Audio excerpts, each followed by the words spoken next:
วัดโยโย่ตรงนั้นกับทางการไปเกี่ยวกับทางเขาตรงนั้นหลวงพ่ออะไรตัวทางเขาห้องกันทำเป็นตรงในสายมาตั้ง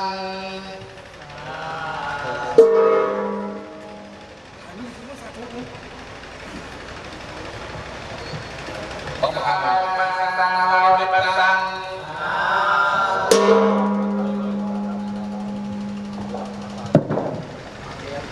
ตอนปัดกูไปตั้งเอสาวปาสานาวในมาตั้ง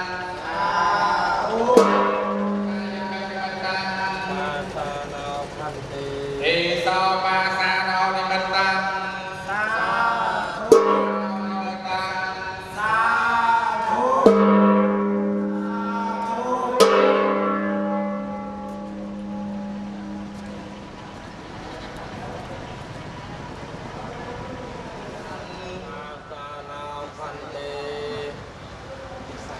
อุตรายะติสายะกันนิมันตังเอสาวปาสานาวนิมันตังสาธุสาวปาสานาวนิมันตังสาธุสาวปาสานาวนิมันตังสาธุ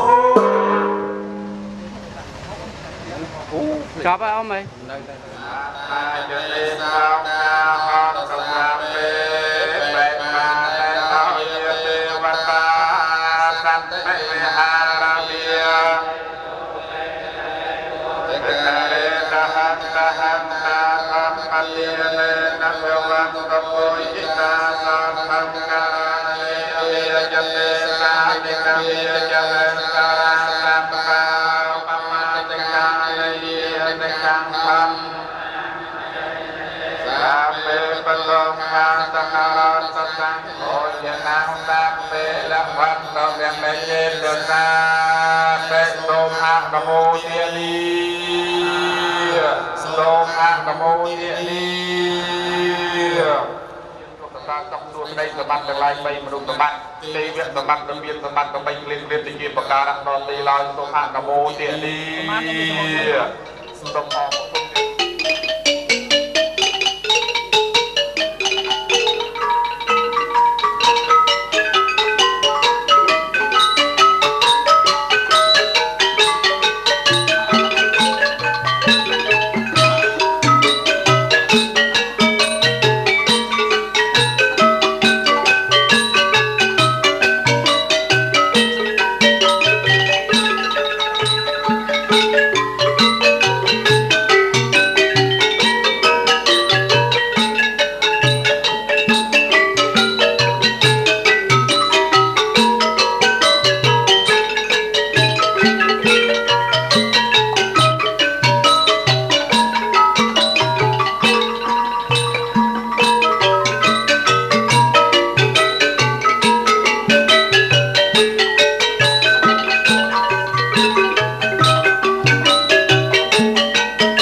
បានទៅក្នុងឱកាសដ៏ថ្លៃថ្លានេះគឺ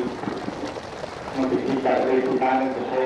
ការតាំងសុំយ៉ាងតាំងសុបភាតាំងបានទេតាំងវកណាសមនតាចតយាតាំងរាមចារិសបតិអង្គេនង្កាយអមង្វាចាកម្មង្វតេកិនលបានតាតេបាតេខេនេ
ខ្ញុំប្រកាសថាខ្ញុំបាទសូមអនុញ្ញាតដើម្បីជួយស្រីជាពីកិត្តិយសនិងបងប្អូនប្រជាពលរដ្ឋឧបាសកឧបាសិកានិងសិស្សសានុសិស្សលោកគ្រូទាំងអស់ដែលបានអញ្ជើញចូលរួមនៅក្នុងឱកាសនេះជាទីគោរពខ្ញុំប្រកាសថាខ្ញុំបាទសូមអនុញ្ញាតគោរពជំរាបជូននៅកម្មវិធីកាត់ឫស្សីមានីព្រះវិហារថ្មីនិងសុភតឆ្លងនៅសមិទ្ធផលនានានៅក្នុងវត្តពោធិរតនារាមហៅវត្តស្វាយប្រគេតដូចតទៅការប្រកាសហេតុប្រកាសគណៈធិបតីញៀវកិត្តិយសអញ្ជើញចូលរួមពិធីគោរពទង់ជាតិនៃព្រះរាជាណាចក្រកម្ពុជាសន្ទរកថារបស់លោកអភិបាលសុខបណ្ណងរបាយការណ៍សាងសង់ដោយលោកប្រធានគណៈកម្មការសាងសង់ព្រះវិហារប្រសាសន៍សម្ដែងសំណើរបស់អាយដាមពុកវងប្រធានក្រុមប្រឹក្សាខេត្តបាត់ដំបងពិធីបំពាក់មេដាយនិងចែកអំណោយជានិមិត្តរូបពិធីកាត់ខ្សែបូសម្ពោធសមិទ្ធផលនានានៅក្នុងវត្តនិងពិធីកាត់ឫស្សីមាព្រះវិហារថ្មីថ្ងៃនេះគឺជាថ្ងៃមួយដ៏ល្អប្រពៃថ្លៃថ្លាមហាប្រសាប្រកបដោយសិរីសួស្តីជ័យមង្គលពោពេញដោយក្តីសោមនស្សរីករាយដែលអាជ្ញាធរមន្ត្រីរាជការព្រះសង្ឃលោកអាចារ្យគណៈកម្មការព្រមទាំងពុទ្ធបរិស័ទបានរួមមតិគ្នាជាឯកច្ឆន្ទរៀបចំពិធីកាត់ឫស្សីមាព្រះវិហារថ្មីនិងសម្ពោធឆ្លងនូវសមិទ្ធផលនានានៅក្នុងវត្តស្វាយប្រកៀបដែលស្ថិតនៅក្នុងឃុំឈើទាលទៅតាមទំនៀមទម្លាប់ប្រពៃណីពុទ្ធសាសនាសម្រាប់កិច្ចរបស់សង្ឃផ្សេងៗទៅតាមពុទ្ធបញ្ញត្តិនិងពុទ្ធានុញ្ញាតពីទឹកប្រទេសនិងសទ្ធាជ្រះថ្លានៃកម្លាំងមហាសាមគ្គីរបស់ព្រះករុណាគុណម្ចាស់គ្រប់ព្រះអង្គអាយដាមលោកជំទាវសពប្រជាជនទាំងក្នុងនិងក្រៅប្រទេសព្រមទាំងពុទ្ធបរិស័ទបានតម្កល់ទុកនៅក្នុងវិស័យព្រះពុទ្ធសាសនាបានឆ្លុះបញ្ចាំងឲ្យឃើញនៃសកម្មភាពនៃចលនាលើកស្ទួយនៅវិស័យព្រះពុទ្ធសាសនាផ្សារភ្ជាប់នឹងសង្គមជាតិយ៉ាងរឹងមាំស្ថិតនៅក្នុងពិធីដ៏មហោឡារិកអាទិត្យធំនេះអង្គពិធីទាំងមូលមានកិត្តិយសដ៏ឧត្តមដោយទទួលបាននូវវត្តមានដ៏ថ្លៃថ្លាអញ្ជើញជាគណៈអធិបតីដ៏ខ្ពង់ខ្ពស់របស់អាយដាមពុកវងប្រធានក្រុមប្រឹក្សាខេត្តបាត់ដំបងបានអញ្ជើញជាគណៈអធិបតីទៅក្នុងឱកាសនេះព្រមទាំងមានវត្តមានអាយដាមអភិបាលរដ្ឋខេត្តសមាជិកក្រុមប្រឹក្សាខេត្តអាយដាមលោកជំទាវប្រតិភូអង្គដំណើរព្រមទាំងលោកមេជាការរងកងកម្លាំងបដាប្រវត្តិអាយដាមលោកជំទាវលោកស្រីជាមន្ត្រីរាជការនៃមុខនៃការគ្រប់លំដាប់ថ្នាក់ក្នុងខេត្តស្រុកសិក្សានិស្សិតនិងបងប្អូនពីក្រុមព្រៀបគ្រប់ទង់ជាតិនៃព្រះរាជាណាចក្រកម្ពុជាចូលស្វៀម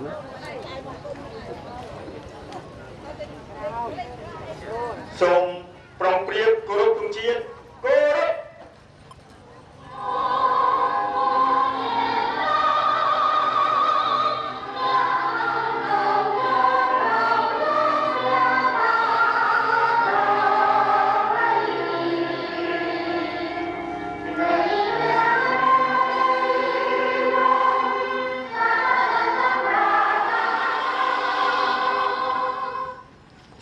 សម្រួលរយៈមក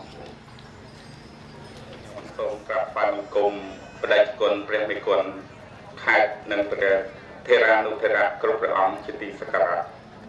សូមគោរពឯកឧត្តមឧបវង្សប្រធានក្រុមប្រឹក្សាខេត្តបាត់ដំបងជាទីគោរពសូមគោរពឯកឧត្តមលោកជំទាវអស់លោកស្រីប្រតិភូអន្តរណាទាំងអស់ជាទីគោរពសូមគោរពលោកស្រីលោកស្រីប្រធានសមាជិកការក្រុមប្រឹក្សាស្រុកអភិបាលរងនៃគណៈអភិបាលស្រុកអស់លោកស្រីមន្ត្រីរាជការអាជ្ញាធរដែនដីកងកម្លាំងប្រដាប់ពុទ្ធលោកតាលោកយាយលោកគ្រូអ្នកគ្រូសិស្សានុសិស្សនិងប្រជាពលរដ្ឋខ្ញុំបាទសូមសម្ដែងនូវកិរិយាកិច្ចគោរពដ៏ជ្រាលជ្រៅបំផុតចំពោះឯកឧត្តមឧបវង្សប្រធានក្រុមប្រឹក្សាខេត្តបាត់ដំបងដែលបានផ្ដល់កិត្តិយសអញ្ជើញជាអធិបតីភាពដ៏ខ្ពស់ក្នុងពិធីសម្ពោធកាត់ទិសមាព្រះវិហារនិងសមិទ្ធផលនានាក្នុងវត្តពោធិរតនារាមហៅវត្តស្វាយប្រកេតស្ថិតនៅភូមិស្វាយប្រកេតឃុំស្ទាស្រុកបាណន់ខេត្តបាត់ដំបងនាថ្ងៃនេះវត្តមានដ៏ថ្លៃថ្លារបស់ឯកឧត្តមគណៈអធិបតីនាឱកាសនេះបានបង្ហាញនូវការយកចិត្តទុកដាក់ខ្ពស់របស់ឯកឧត្តមទោះបីជាមានភារកិច្ចយ៉ាងណាក៏ដោយក៏ឯកឧត្តមនៅតែឆ្លៀតពេលវេលាដ៏មានតម្លៃចុះផ្សារភ្ជាប់និងសុខទុក្ខរបស់ជីវរដ្ឋនៅក្នុងស្រុកបាណន់យើងខ្ញុំសូមឯកឧត្តមគណៈអធិបតីជ័យគ្រប់ភារកិច្ចគណៈអធិបតីជាទីគោរពដ៏ខ្ពស់អង្គពិធីទាំងមូលជាទីស្នេហាឆ្លៀតក្នុងឱកាសដ៏ពិសេសសរសើរនេះខ្ញុំប្រកាសណាខ្ញុំបាទសូមការអនុញ្ញាតគ្រប់ដេកាដោយសង្ខេបប្រកេននិងជម្រាបជូនអំពីស្ថានភាពទូទៅក្នុងស្រុកបាណន់ដូចតទៅវិស័យសន្តិសុខសម្រាប់ថ្នាក់សាធារណៈក្នុងរយៈពេល1ឆ្នាំកន្លងមកនេះអនុវត្តតាមគោលនយោបាយភូមិឃុំមានសុវត្ថិភាពក្រោមការដឹកនាំរបស់ឯកឧត្តមអភិបាលខេត្តនិងជាប្រធានគណៈអញ្ជើញការកងឯកភាពខេត្តគណៈអញ្ជើញការកងឯកភាពស្រុកបានដាក់ផែនការដល់កងកម្លាំងប្រដាប់អាវុធក្រុងបាត់មានជាអាកម្លាំងគូបាស្រុកមូលដ្ឋានកងរាជអាវុធហត្ថស្រុកមូលដ្ឋានផ្នែកសរងស្រុកបញ្ជាការឯកភាពឃុំអង្គភាពឈរជើងក្នុងភូមិសាស្ត្រស្រុកនិងបភពជាបរិបទចូលរួមក្នុងចលនាជាការពារតាមប៉ុកជាការពារមានចំនួន43កន្លែងបានសហការជាមួយគម្រោង CCJ 3អប់រំយុវវ័យមិនឲ្យប្រើប្រាស់គ្រឿងញៀននិងប្រព្រឹត្តអំពើហិង្សានិងធ្វើការផ្សព្វផ្សាយផែនការថ្មីស្ដីពីការចាត់តាំងអនុវត្តគោលនយោបាយភូមិឃុំមានសុវត្ថិភាពអ្នកស្រី3618នាក់វិធានការនេះបានធ្វើឲ្យបាត់ល្មើសផ្សេងៗមានការថយចុះធានាបានសន្តិសុខសុវត្ថិភាពជូនប្រជាពលរដ្ឋបានល្អប្រសើររីឯការអនុវត្តគោលនយោបាយចាត់កម្មភាពថ្មីលើវិស័យដីធ្លីស្រុកបាណន់មានឃុំចំនួន4ដែលត្រូវធ្វើការវាស់វែងដីដល់កម្មសិទ្ធិជូនប្រជាពលរដ្ឋគឺមានឃុំចែកមិនជ័យឃុំស្នឹងឃុំតាក្រៀមនិងឃុំកន្ទឹងមួយក្នុងជំហានទី1ក្រុមយុវជនស្ម័គ្រចិត្តលេខ31របស់សម្ដេចតេជោសហការជាមួយក្រុមជំនាញចុះវាស់វែងនៅចំណុចបៃឡំភូមិបុកខ្នោឃុំចែកមិនជ័យនិងក្រុមទី33ចុះវាស់វែងនៅចំណុចព្រៃព្រាលខណ្ឌដីសីរ៉ូនៃភូមិស្រាបាងឃុំតាក្រៀមនិងចំណុចជីរ៉ូ4ជួរភូមិបឹងកសាលនិងភូមិបឹងព្រៃនៃឃុំស្នឹងជាលទ្ធផលឃុំចែកមិនជ័យបានធ្វើពិធីចែកបានកម្មសិទ្ធិដល់ជាប្រវត្តិចំនួន1លើកមាន1174គ្រួសារស្មើនឹង1789បានមានផ្ទៃដី4193ហិកតាឃុំតាក្រៀមបានធ្វើពិធីចែកបានកម្មសិទ្ធិដល់ជាប្រវត្តិចំនួន1លើកមាន932គ្រួសារស្មើនឹង1362គ្រួសារស្មើនឹង2155បានមានផ្ទៃដី2013រហូតមកវិស័យសេដ្ឋកិច្ចការងារបង្កប់ការផលវិញនៅក្នុងឆ្នាំ2012កន្លងមកនេះលើផែនការ28,800ហិកតាទើបដល់ក្នុង1ហិកតាពី2តោនទៅ2តោនកន្លះដំណាំរួមសងសរុប5,152ហិកតាក្នុងនោះដំឡូងមី2,500ហិកតាពោត2,119ហិកតាក្នុងនោះពោតក្រហម2,094ហិកតាសណ្តែកសរុប373ហិកតានិងដំណាំផ្សេងៗទៀត160ហិកតាតែក្នុងឆ្នាំ2013នេះបន្ទាប់ពីប្រមូលផលស្រូវសាររួចហើយជាការស្នងមួយវិស័យធម្មការនិងសាសនាព្រះពុទ្ធសាសនាគឺជាសាសនារបស់រដ្ឋប៉ុន្តែដោយរាជរដ្ឋាភិបាលបើកទលេខាងវិស័យសាសនាធ្វើឲ្យស្រុកបាណន់មានបរិស័ទសាសនាចំនួន4គឺព្រះពុទ្ធសាសនា2យេស៊ូគ្រិស្តសាសនា3អ៊ីស្លាមសាសនា4មហាយានសាសនាព្រះនាងគង់ស៊ីអ៊ីម8នាក់យាយជី151នាក់ដោយឡែកវត្តពោធិរតនារាមហើយវត្តស្វាយគៀបមានព្រះសង្ឃ7អង្គ ពិខុមួយអង្គតាជី10នាក់យាយជី10នាក់អាចារ្យ3នាក់និងគណៈកម្មការ5នាក់ស្រី161នាក់អ៊ីស្លាមសាសនាមានព្រះវិហារ9បរិស័ទសរុប192នាក់ស្រី108នាក់មហាយានសាសនាព្រះនាងកុងស្អ៊ីមានព្រះវិហារមួយកន្លែងបរិស័ទចំនួន11នាក់ស្រី1នាក់គណៈអធិបតីជាទីគោរពអង្គពិធីទាំងមូលជាទីស្នេហាបងលើក្រុមវិស័យក្រមការជួយឧបត្ថម្ភបន្តអភិវឌ្ឍពីសំណាក់ប្រមុខប្រទេសរដ្ឋាភិបាលអ៊ីសារ៉ាជននយោបាយរបស់គណៈបកប្រជាជនកម្ពុជាសពរដ្ឋជនក្នុងនិងក្រៅប្រទេសអង្គការនានាដូចជាប្រព័ន្ធធារាសាស្ត្រអគារសិក្សាព្រះវិហារបោះសុខភាពបោះរដ្ឋបាលនគរបាលឃុំសាលាឃុំទីស្នាក់ការគណៈបកប្រជាជនកម្ពុជាប្រព័ន្ធអគ្គិសនីប្រព័ន្ធទឹកស្អាតទីប្រជុំជនរមណីយដ្ឋានឡាក់ជាក់ស្ដែងក្នុងឆ្នាំ2000ជាទៀលអគារសិក្សាមួយជាន់2បន្ទប់មានសន្ទុះអគារសិក្សាមួយខ្នង2ជាន់មាន12បន្ទប់និងទីចាត់ការមួយខ្នងនៅវិទ្យាល័យសខេងកន្ទើ2ព្រះវិហារនិងសមិទ្ធផលវត្តកន្ទើឃុំកន្ទើ1ព្រះវិហារនិងសមិទ្ធផលវត្តគិរីជុំអនុស្វាយឃុំតាក្រៀមអគារសាលាបឋមសិក្សាទូលជំនាញមួយខ្នង5បន្ទប់ដែលជាអំណោយដល់ថ្លៃថ្លារបស់ឯកឧត្តមសខេងអបនាយករដ្ឋមន្ត្រីសុមហាផ្ទៃដែលទៅសម្ពោធដល់ដាក់អត្រាប្រាក់កាលថ្ងៃទី18ខែមីនាឆ្នាំ2013កន្លងទៅនោះបកទៅឃុំទៅ2និងភូមិស្វាយបដាមឃុំទៅ1ជីស្រា20ម៉ែត្រគុណនឹង80ម៉ែត្រជម្រៅ3ម៉ែត្រកន្លះនៅជួរសម្ដេចអគ្គមហាទាំង3អគ្គរដ្ឋទេសនៃប្រជាជនកម្ពុជា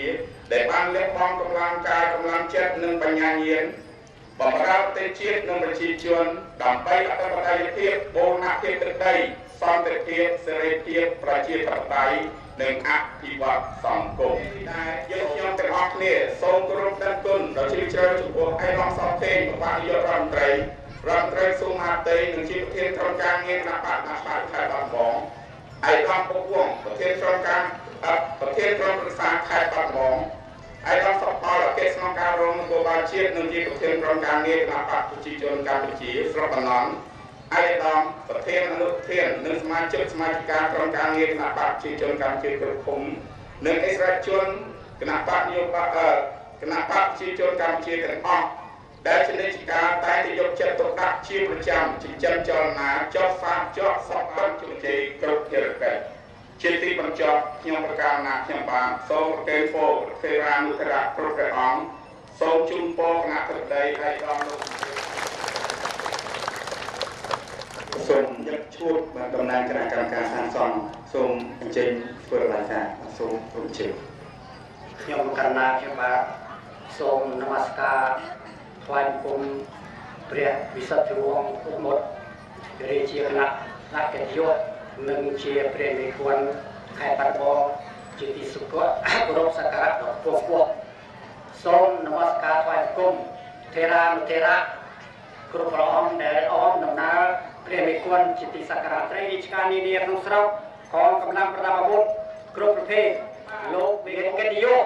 អានក្នុងនាមនៃគណៈកម្មការអាចារ្យវត្តនៅរបាយការណ៍ស្ដីពីប្រវត្តិវត្តនិងសកម្មភាពនៃការសាងសង់សមិទ្ធិនានាក្នុងវត្ត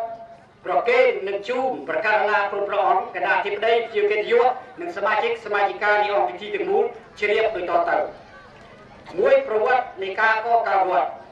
ការដើមឡើយនៅទីនេះពុំមានវត្តអារាមទេប្រជាពុទ្ធបរិស័ទទាំងទីនៅទីនេះ